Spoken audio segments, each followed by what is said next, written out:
One of the most important shifts in students' thinking during their elementary years is also one of the least talked about. I'm talking about the shift from additive to multiplicative thinking. If you're not sure what I'm talking about, I suspect you're not alone.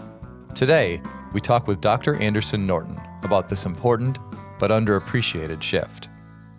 Welcome to the podcast, Andy. I'm excited to talk with you about additive and multiplicative thinking. Oh, thank you. Thanks for inviting me. I love talking about that. So I want to start with a basic question. When we're talking about additive and multiplicative thinking, are we just talking about strategies or operations that students would carry out to find the sum or a product of a problem?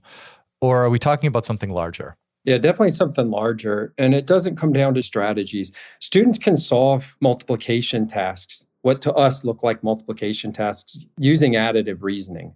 And they often do. I think they get through a lot of elementary school using, for example, repeated addition. If I gave a task like what is 4 times 5, then they might just say that's 5 and 5 and 5 and 5, which is fine. They're solving a multiplication problem, but their method for solving it is repeated addition. So it's basically additive reasoning. But it starts to catch up to them in later grades where that kind of additive reasoning requires them to do more and more sophisticated or complicated strategies that maybe their teachers can teach them. But it starts that up, especially when they get to like fractions or algebra. So let's dig into this a little bit deeper. How would you describe the difference between additive and multiplicative thinking? And I'm wondering if there's an example of the differences in how a student might approach a task or a problem that could maybe highlight that distinction. The main distinction is with additive reasoning, you're working within one level of unit. So for example, if I want to know, and going back to that 4 times 5 example, really what I'm doing is I'm working with ones. So I say I have 5 ones and 5 ones and 5 ones and 5 ones, and that's 20 ones. But in a multiplication problem, you're really transforming across units. If I want to understand 4 times 5 as a multiplication problem, what I'm saying is if I measure a quantity with a unit of 5, the measure is 4. Just to make it a little more concrete, suppose my unit of measure is like a stick that's 5 feet long. And then I say, okay, I measured this length and it was 4 of these sticks. So it's 4 of these 5-foot sticks. But I want to know what it is in just feet. So I've changed my unit. I'm saying I measured this thing in 1 unit, this stick length, but I want to understand its measure in a different unit, a unit of 1. So you're transforming between this one kind of unit into another kind of unit, and it's a 5-to-1 transformation. So I'm not just doing 5 plus 5 plus 5 plus 5. I'm saying every one of that stick length contains 5 feet, 5 of these 1-foot measures. And so it's a transformation from one unit into another, one unit for measuring into a different unit for measuring. I mean, that's a really big shift. And I'm glad that you were able to kind of describe that with a practical example that someone could listen to this and visualize. I think understanding that for me clarifies the importance of not thinking about this in terms of just procedural steps that kids would take to either add or multiply. That really there's a transformation in how kids are thinking about what's happening rather than just the steps that they're following. Yeah, that's right. And a lot of times as teachers or even as researchers studying children, we're frustrated like the kids are when they're solving tasks, when they're struggling. And so we try to give them those procedures. We might give them a visual model. We might give them an array model for multiplication, which can solve a lot of problems. You just sort of think about things going vertically and things going horizontally, and then you're looking at an area or a number of intersections. So that makes it possible for them to solve these individual tasks. And there's a lot of pressure on teachers to cover curriculum. So we feel like we have to support them by giving them these strategies. But in the end, it just becomes more and more of these complicated strategies without really necessitating the need for something we might call a productive struggle. That is where students can actually start to go through developmental changes by allowing them to struggle so that they actually develop these kinds of multiplicative structures instead of just giving them a bunch of strategies for dealing with them one task at a time. I'm wondering if you might share some examples of what multiplicative thinking might look like or sound like in different scenarios. For example, with whole numbers, with fractions or decimals, and perhaps even in a context like measurement. What might an educator who was listening or observing students' work what might they see that would indicate to them that multiplicative reasoning or multiplicative thinking was something that was happening for the student? So it really is that sort of transformation of units. Like imagine, I know something is 9/5. And 9/5 doesn't make a whole lot of sense unless I can think about it as 9 units of 1/5. We have to think about it as a measure, like it's 9 of 1/5. And then I have to somehow compare that to, okay, it's 9 of this 1 unit, this 1/5 unit, but what is it of a whole unit? A unit of 1. So having an estimate for how big 9/5 is, yes, it's 9 units of 1/5, but at the same time, I want to know how big that is relative to a 1. So there's this multiplicative nature kind of built into tasks like that. And it's one explanation for why students struggle so much with improper fractions. So I'm going to put my teacher hat on for a second, because what you've got me thinking is, what are the types of tasks or experiences or even questions that an educator could put in front of students that would nudge them to make this shift without potentially pushing them to a place where they're not quite ready to go yet? Mm-hmm. Could you talk a little bit about what types of tasks or experiences or questions might help provide a little bit of that nudge? Yeah, that's a really good question, because it goes back to this idea that students are already solving the kinds of tasks that should involve multiplicative reasoning, but they might be using additive strategies to do it. Those strategies get more and more complicated, and we as teachers facilitate students just sort of doing something more procedural instead of really struggling with the issue. And what the issue should be is opportunities to work with multiple levels of units and then to reflect on their activity and working with them. So, for example, one task I like to give students is I'll cut out a piece of construction paper and I'll hand it to the student. And I'll have hidden what I'm going to label a hole. And I'll have hidden what I'm going to label to be the unit fraction that might be appropriate for measuring this thing I gave them. So I'll give them this piece of construction paper and I'll say, hey, this is 5/7 of my hole. Now, what I've given them is a rectangular strip of paper without any partitions in it. I've hidden the hole from which I created this 5/7. I've hidden 1/7. And I've put them away, maybe inside of envelopes. So it becomes like a game. Can you guess what I have in this envelope? I just gave you 5/7. Can you guess, what is this 5 of? What is the unit that this is 5 of?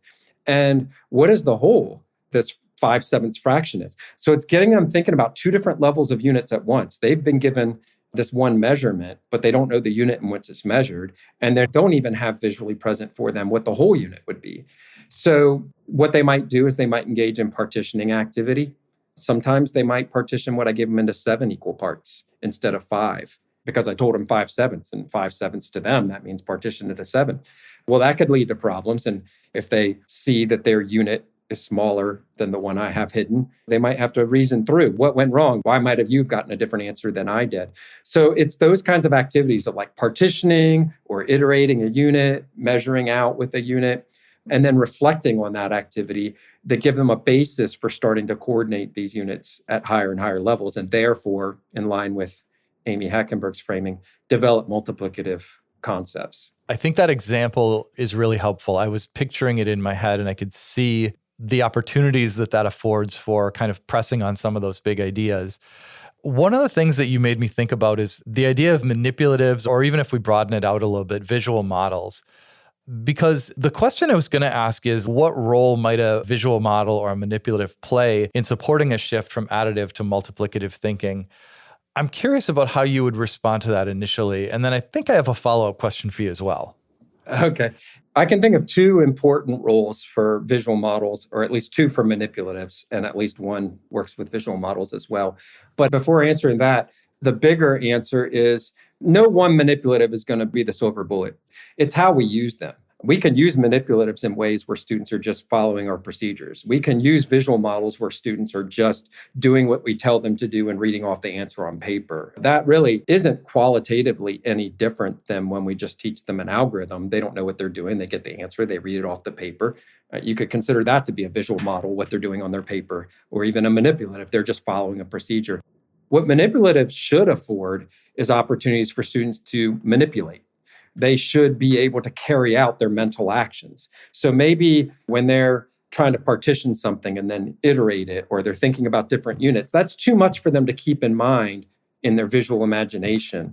So a visual model or manipulative gives them a way to carry those actions out, to see how they work with each other, to notice the effects of those actions. So if the manipulative is used truly as a manipulative, then it's an opportunity for them to carry out their mental actions, to coordinate them with a physical material, and to see what happens. And visual models could be similar. Gives them a way to sort of carry out their mental actions, maybe a little more abstractly because they're just using representations rather than the actual manipulative, but maybe gives them a way to kind of keep track of what would happen if I partitioned this into 3 parts and then took one of those parts and partitioned into 5. How would that compare to the whole? So it's their actions that have to be afforded by the manipulative or the visual model. And to decide what is an appropriate manipulative or an appropriate task, we need to think about, okay, what can they already do without it? And I'm trying to push them to do the next thing where it helps them coordinate at a level they can't just do in their imagination. And then to reflect on that activity by looking at what they wrote or looking at what they did. So it's always that, carrying out actions in slightly more powerful ways than they could do in their mind. That's sort of the sense in which mathematics builds on itself.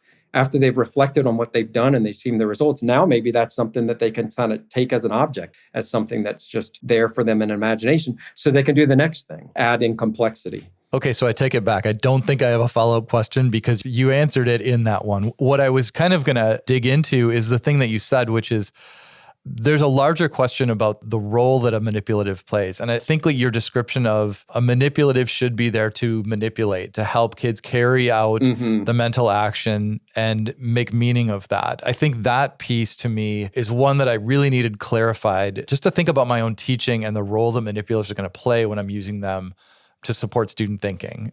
And I'll just add one thing, not to use too many fractions examples, but that is where most of my empirical research has been, was with working with elementary and middle school children with fractions. But I have to make these decisions based on the child.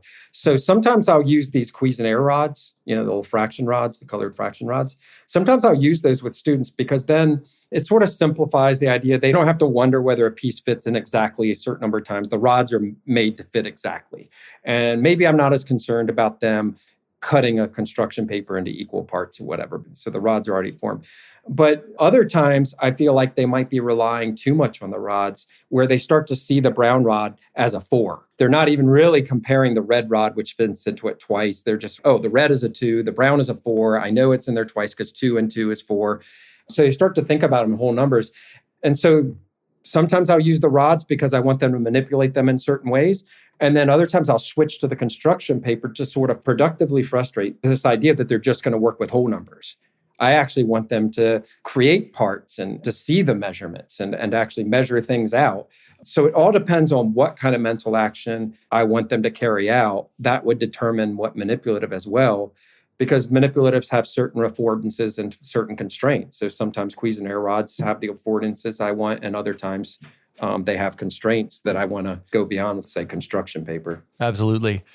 So there's kind of a running theme that started to develop on the podcast. And one of the themes that comes to mind is this idea that it's important for us to think about what's happening with our students' thinking as a progression rather than a checklist. What strikes me about this conversation is this shift from additive to multiplicative thinking has really major implications for our students beyond simple calculation.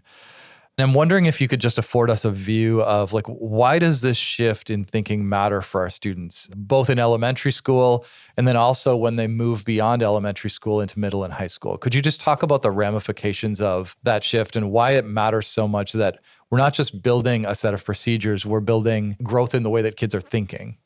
Yeah. So one big idea that comes up starting in middle school, but becomes more and more important as they move into algebra and calculus, any kind of engineering problem, is a rate of change. So a rate of change is describing a relationship between units. It's like, you take a simple example of speed.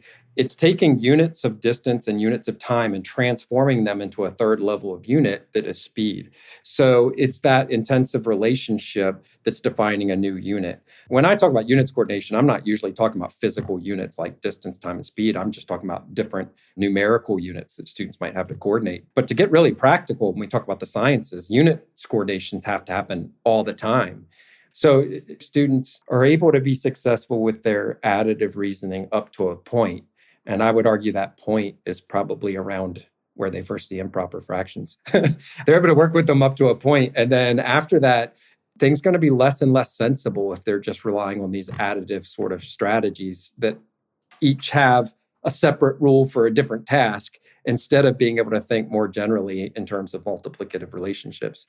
Well, I will say, from a former K-12 math curriculum director, thank you for making a very persuasive case for why it's important to help kids build multiplicative thinking. You certainly hit on some of the things that can be pitfalls for kids who are still thinking in an additive way when they start to move into upper elementary, middle school, and beyond.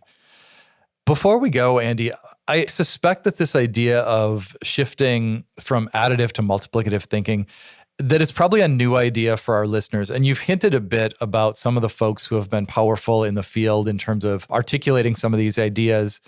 I'm wondering if there are any particular resources that you'd recommend for someone who wants to keep learning about this topic. Yeah, so there are a bunch of us developing ideas and trying to even create resources that teachers can pick up and use. Selfishly, I'll mention one called Developing Fractions Knowledge, used by the U.S. Math Recovery Council in their professional development programs for teacher leaders across the country. That book is probably, at least as far as fractions, that book is maybe the most comprehensive. But then beyond that, there are some research articles that people can access, even going in Google Scholar and looking up units coordination and multiplicative reasoning, maybe put in Steffi's name for good measure, Steffe. You'll find a lot of papers there. Some of them have been written in teacher journals as well, like journals published by the National Council of Teachers of Mathematics, like Teaching Children Mathematics, materials that are specifically designed for teachers. Andy, thank you so much for joining us. It's really been a pleasure talking with you. Okay, yeah, thank you. This was fun. This podcast is brought to you by the Math Learning Center and the Meyer Math Foundation, dedicated to inspiring and enabling individuals to discover and develop their mathematical confidence and ability.